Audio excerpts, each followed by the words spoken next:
अब शिक्षा मंत्री हमको आश्वासन दिया है 29 तारीख को कमेटी का बैठक है। उस दिन रिपोर्ट अगर हमारे पक्ष में नहीं आता है तो हम 30 तारीख को महा आंदोलन करेंगे। आपके हमारा जो सहने की स्थिति है जो अब ख़त्म हो चुकी है। 11 साल तक केवल कमेटी और शासन के द्वारा, शासन प्रशासन या आला अफसरों द्वारा केवल आश्वासन के द्वारा ही हमको हड़ताल वापस करवा दिया जाता। लेकिन जोहार छत्तीसगढ़, मैं हूं इम्तियाज़ और आप देख रहे हैं द बोल इंडिया। ये बूढ़ा तालाब धरना स्थल है और यहाँ चंद कर्मचारी जो हैं सफाई कर्मी बैठे हुए हैं, स्कूल सफाई कर्मी हैं।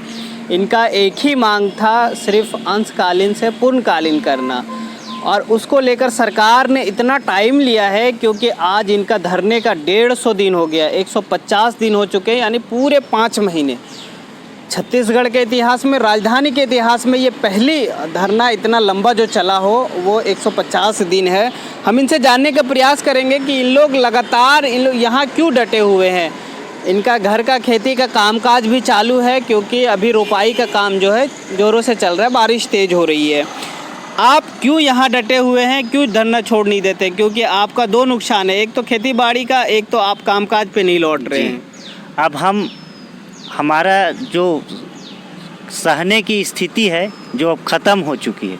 11 साल तक केवल कमेटी और शासन के द्वारा, शासन प्रशासन या आला अफसरों द्वारा केवल आश्वासन के द्वारा ही हमको हड़ताल वापस करवा दिया जाता। लेकिन हमने इस बार ठान लिया है कि जब तक से हमारी मांग पूरी नहीं हो जाती या कागजी कार्यवाही जब तक धरातल पर नहीं उतर जाता तब तक से हम इस धरना स्थल को छोड़कर नहीं जाएंगे, चाहे कुछ भी हो जाए। एक चीज़ ये बता दूं कि 29 तारीख का डेट दिया गया है क्योंकि इनके लिए कमेटी गठित की गई है और कमेटी 2 बैठक हो चुका है। तीसरा जो बैठक है वो 29 तारीख को है और 29 तारीख के बाद आप अगर सकारात्मक चीज़ें आती है तो आप धरना छोड़ेंगे, अगर सकारात्मक चीज़ें नहीं आती तो क्या होगा? अगर सकारात्मक जवाब हमारे पक्ष में 29 तारीख को नहीं आती तो उसका पूरी पिक्चर सरकार को हम दिखाएंगे। इस बार हम केवल मीडिया के माध्यम से बोल ही नहीं रहे हैं बल्कि उसको धरातल में दिखाएंगे भी।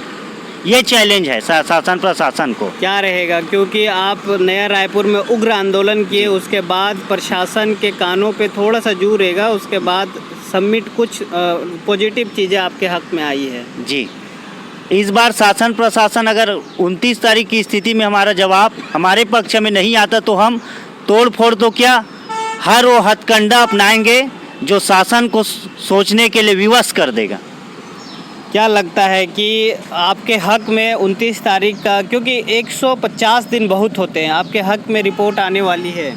अब शिक्षा मंत्री हमको आश्वासन दिया है 29 तारीख को कमेटी का बैठक है। उस दिन रिपोर्ट अगर हमारे पक्ष में नहीं आता है तो हम 30 तारीख को महा आंदोलन करेंगे। आपके लोग शिक्षा मंत्री के आश्वासन पे आपके लोग काम पे लौटे हैं कि नहीं?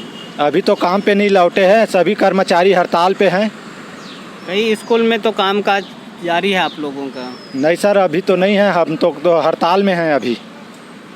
क्या लगता है आगे किस प्रकार से आप लोग का रुख रहेगा धरने का?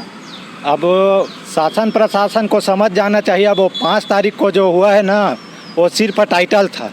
अगर इस बार नहीं करेगा तो हम 30 तारीख के बहुत बड़ा आंदोलन करेंगे। अभी बारिश का समय है, धान रोपी का समय है, किस प्रकार से आप लोग के घर में कामकाज चल रहा है?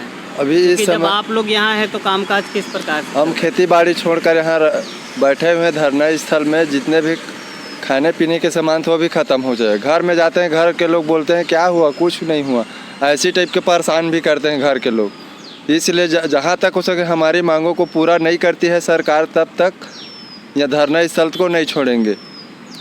एक बड़ा दिलचस्प बात है क्योंकि 29 तारीख इन लोग को लगातार कमेटी गठित कई दिन हो गए, कई मतलब महीने हो गए।